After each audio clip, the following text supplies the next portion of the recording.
peeps, and welcome back to Are You Lethal, the show that will dazzle your friends and confound your enemies. We'll give you some life-saving tips for behind the wheel, as well as chances to win cash and prizes.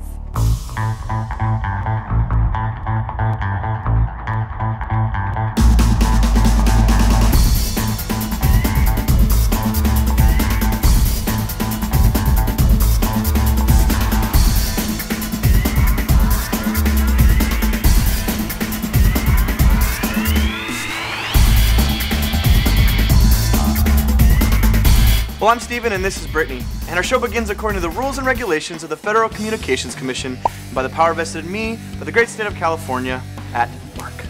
Wow, that's kind of an interesting and rather frankly dull way to start the show. Is there a reason for that? Yeah, Brittany, actually there is. I'm paying homage to the DMV's driver handbook written for new drivers that reads like the great bard of English literature, William Shakespeare himself doth quoteth the verbiage therein. So basically you're telling me that it's a little confusing and difficult to understand. Yeah, a little bit. Okay. Which is why we went down to talk to some veteran drivers about the rules of the road and what they know. Let's take a look.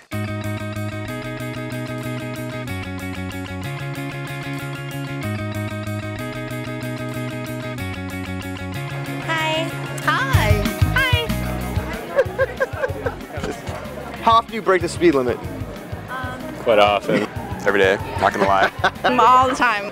Quite often. I'm actually a really slow driver. I usually always go the speed limit. We live in paradise. Why speed? How fast over the speed limit do you say you go? You go about 5 to 10 miles per hour. All right. 5 to 10. I normally travel about 7 miles over the speed limit. Probably about 72. 15 miles an hour. Do you guys, either of you know anyone that texts and drives? Yes. Guilty. I do. Oh yeah, people do that all the time. Actually, only at stoplights. No? I actually know people that text, smoke, and drive at the same time. Yikes. When was the last time you read the DMV handbook? Since I was maybe 15, Years ago. probably when I took my test at the DMV. 2.5 years ago. I probably do it once every 3 years. Oh, I don't think I've ever read that, man. 40 years ago. 2008. That's the fastest you're allowed to travel in a side of a school zone. Oh, 25. Maybe 15. Like 5 miles. 25 miles an hour. And did you know that because your friends just answered? Of course. 15. I thought it was 10. Is it 5? It's 15. It's 5. It's definitely not 5. 5 is like barely moving. Educated drivers, right here. It cracks me up to see people driving for that many years who don't know the rules. And then I realize they're sharing my road. Exactly. Which is why we want to stress the importance of being prepared. Because every moment in life is important. And every life is important. Wow, Brittany. Are you completely fluent in Hallmark greeting card? Maybe. Well, as long as you don't eat your feelings. Anyway, there are many rules of the road. And while they are all important, you may not always come across each and every situation in your driving experience. For instance, the safe and sane transportation of livestock and certain toxic gases may be something you don't encounter. Oh. Toxic gases. Really? Right now? Sorry. Okay. But some of the more elementary rules of the road seem to escape our grasp quite easily, which is why our resident expert is happy to remind you in a little segment we like to call Seriously, people?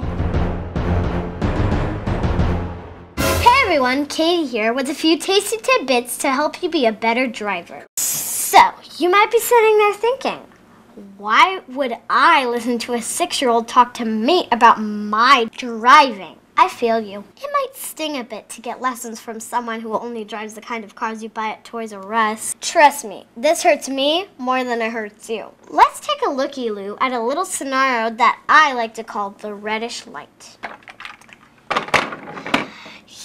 Here you are, driving along, soaking in the open road, when all of a sudden you see the light in front of you turn yellow.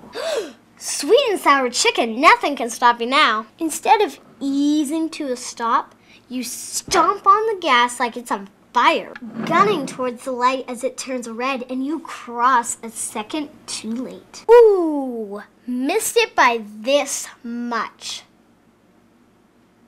It's a simple rule, really.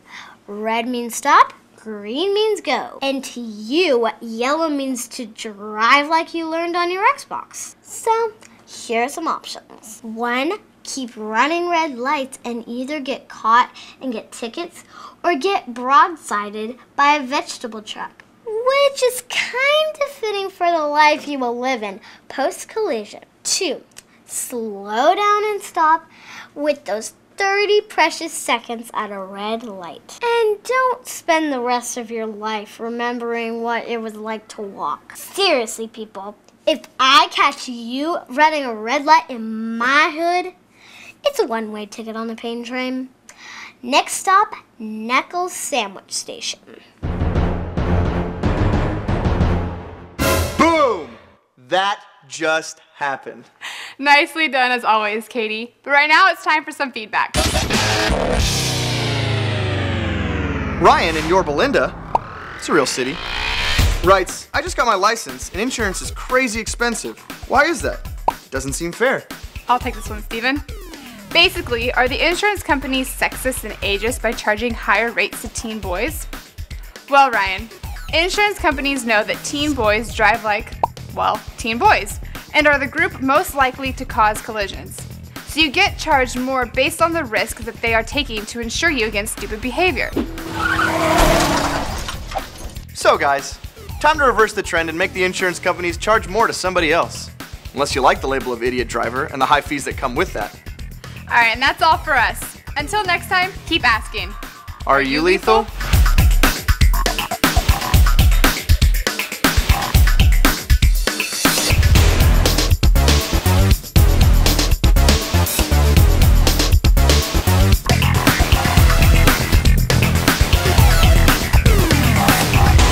Two, slow down and stop.